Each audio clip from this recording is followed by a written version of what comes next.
Avengers Infinity War was absolutely epic, and that's thanks largely to the fact that it was filled with a plethora of amazing characters. Giving them all a decent amount of screen time was always going to be a tough ask, but the Russo brothers managed it brilliantly. So many characters had their own arcs, and they developed in different ways from previous movies. Warning, spoilers ahead.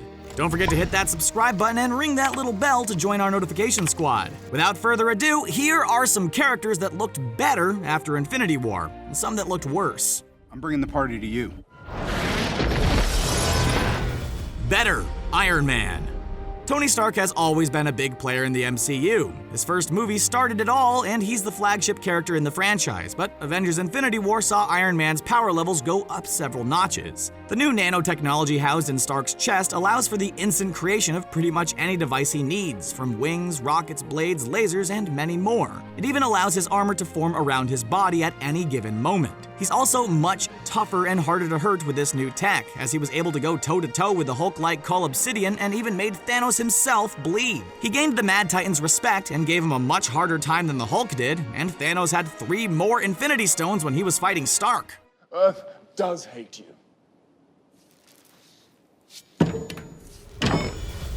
Worse, the Hulk.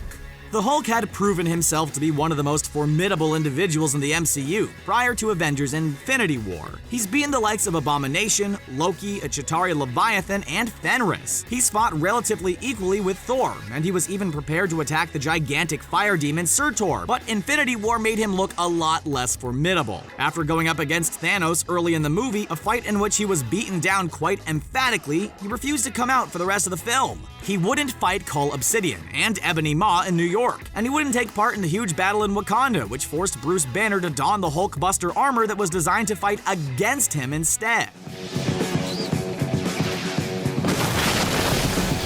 Better, Thor.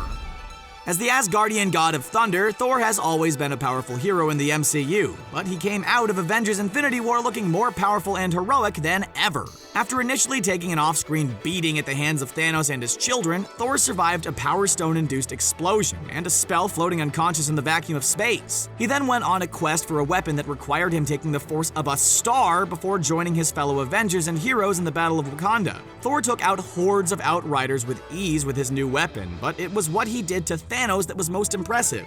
Although he didn't finish the Mad Titan off, Thor was able to battle through the full force of all 6 Infinity Stones to ram Stormbreaker into the villain's chest, which was by far the closest anyone has come to killing him. They will never stop being afraid of you. Worse, Vision. Vision severely underperformed in Avengers Infinity War. The android should really be one of the most powerful characters in the MCU. He has a body made from vibranium and an Infinity Stone in his head. He doesn't get much more powerful than that. But you'd think he was a run-of-the-mill robot given his actions in this movie. Not only did he need saving by the human trio of Captain America, Black Widow, and Falcon when he was attacked in Scotland by Corvus Glaive and Proxima Midnight, he also avoided the battle in Wakanda completely when he could have been a major asset to the heroic army. Granted, Thanos was coming for him, but with the likes of Thor, Scarlet Witch, and the Hulkbuster fighting alongside him, the heroes could have been a threat to the Mad Titan. And get this man a shield. Better, Captain America. Given that he's essentially just an ordinary human jacked up to the supposed peak of human potential, Captain America has been fighting above his pay grade for years in the MCU. He's fought against the Chitauri, against Ultron and his robot army, and against Iron Man's anti-Sokovia Accords team that included the likes of Vision and War Machine, and he's done so with great success. But he came out of Avengers Infinity War looking even more formidable. Not only was he able to help to save Vision from Corvus Glaive and Proxima Midnight, he also took out legions of Outriders, and most impressively, was even able to block a strike from Thanos himself when the Mad Titan was wielding 5 Infinity Stones. Even though he was using both arms and struggling massively, that's an incredible feat of strength by the super soldier. Okay, look, the city is flying. We're fighting an army of robots. And I have a bow and arrow. Worse, Hawkeye. We know Hawkeye wasn't even in Avengers Infinity War, but that's exactly the point here. Previously, Clint Barton has shown up to any scenario or fight he was required in, whether it be Mjolnir's arrival on Earth, the Chitauri invasion, Ultron's assault on Earth, or Captain America's fight against Tony Stark's pro-Sokovia Accords team. And that makes you wonder why he wouldn't show up for the fight against a universe-level threat like Thanos. It was explained that he was with his family, but if Thanos was successful, he might not even have had a family, so it didn't make sense. It may turn out that he was off on a secret mission, but for now, he just looks like he wimped out. I really don't want to hurt you. I wouldn't stress about it. Better, Black Widow. Black Widow is certainly a skilled fighter, and like Captain America, she regularly fights above her pay grade, and that's without the help of Super Soldier Serum. She's fought the Chitauri, Ultron's drones, and the likes of Ant-Man when she sided with Iron Man in 2016's Captain America Civil War, but she had to take her showings to new levels in Avengers Infinity War. She was part of the Human Trio, along with Cap and Falcon, who saved Vision from Corvus Glaive and Proxima Midnight, two of Thanos' most trusted soldiers. In fact, it was the hit she landed on Glaive with Midnight's weapon that caused them to flee. She then fought in the battle in Wakanda and killed off many Outriders, as well as facing off with Midnight on equal terms once again. Sir, I'm gonna have to ask you to exit the donut. Worse, Nick Fury.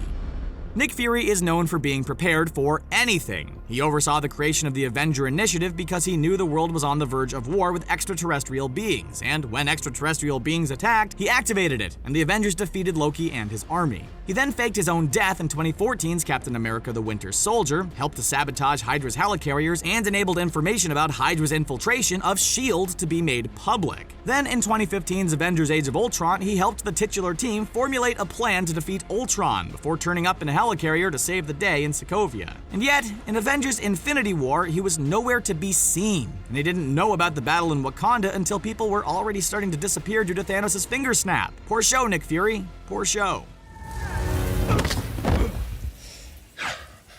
I have been falling for 30 minutes. Better, Loki.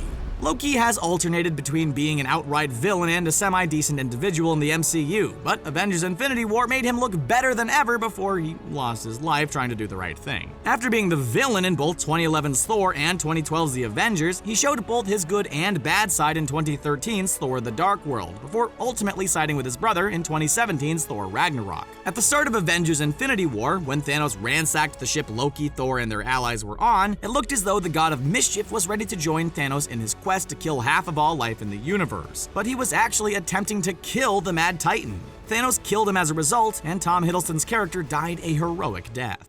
I am hideous? You are horrifying to look at, yes.